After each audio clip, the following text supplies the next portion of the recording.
There are times when we choose to look deep within ourselves. It's a special kind of introspection that leads us to ask, why am I here?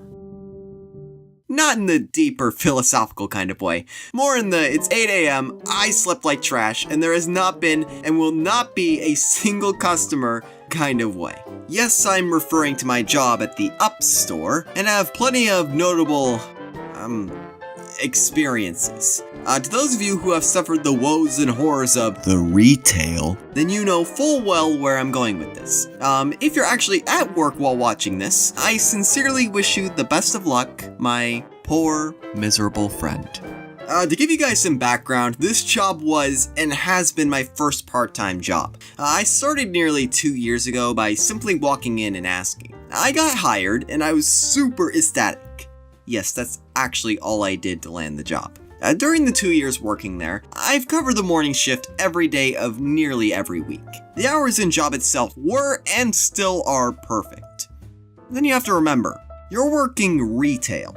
Something's bound to go wrong, and oh boy has it. During my first months, I had recently moved to the morning shift. At this time, it was me and my coworker George. He was more experienced than I was, but after working so many years and carrying another job in the early AM, he'd be pretty beat. I'd be the one carrying most of the customers, as I was willing to help in any way that I could. But one day, while I was manning the counters, an older individual, let's just call him Jason, entered the store wanting to send 2 packages of cologne to Ukraine.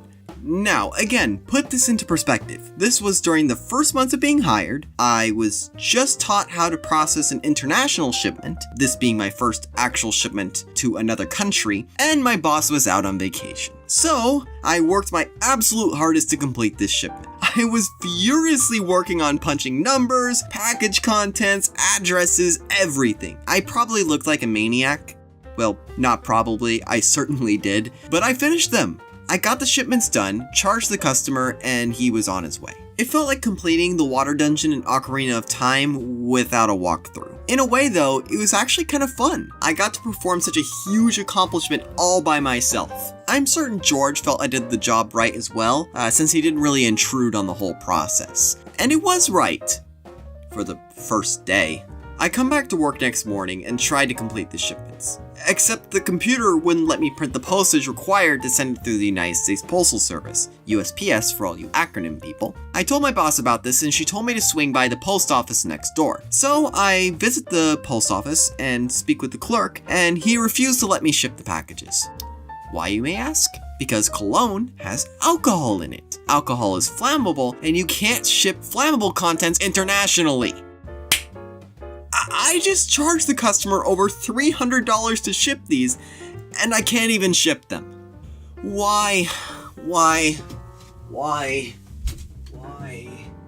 So, I contacted Jason, and he told me to figure out a way to ship them since he waited and paid for the services. Which, if I was in his shoes, I'd totally understand. However, since I was not the customer in this case, it was on my shoulders, and I had no idea what to do.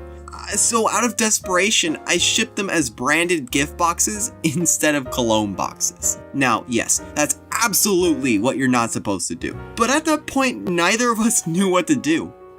I was desperate, okay? They eventually did ship out, and luckily there were no issues with the packages arriving to Ukraine. I was so relieved to have this nightmare off my shoulders. After a few days though, there were no delivery confirmations on either of the shipments. Then after a week, then 2 weeks pass. Yeah, the packages got lost in Ukraine.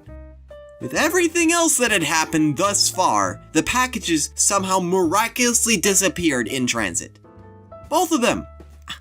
I wasn't even surprised in the slightest at this point.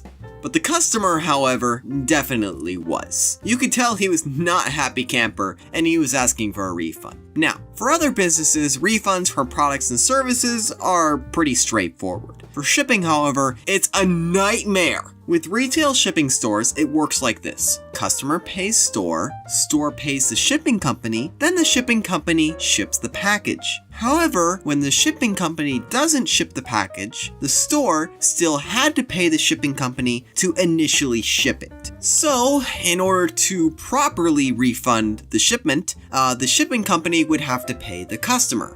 Which, if you've ever had to deal with a lost post office package, that will not happen. Ever! This luckily was taken care of by my boss, but you can tell there was a ton of pressure put on me after this point. The moral of the story here is, we all make mistakes. It's impossible not to. However, it's a matter of learning from them and applying what you've learned towards the future. My manager and co-manager certainly saw more value in me than I did at the time, and I'm very thankful for that. Without their patience and understanding, I may have been in a much different place than I am now. For all the flack that I give my job, it really has been my favorite place to work. Hey, this is Mimic Pearl. Did you like that video? Yeah, it was great, right? Go smash that like button. Or, just press it. Whatever. Also, go check out my channel if you want. There's a link somewhere around here. Maybe. Maybe not. I don't know.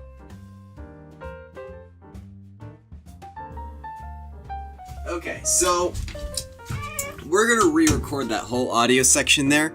So let's try this again. Okay. Ready? Go.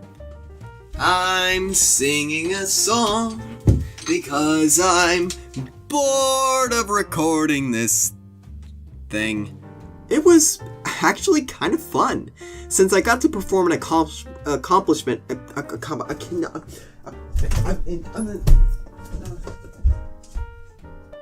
It was actually kind of fun, since I got to perform an accomplishment.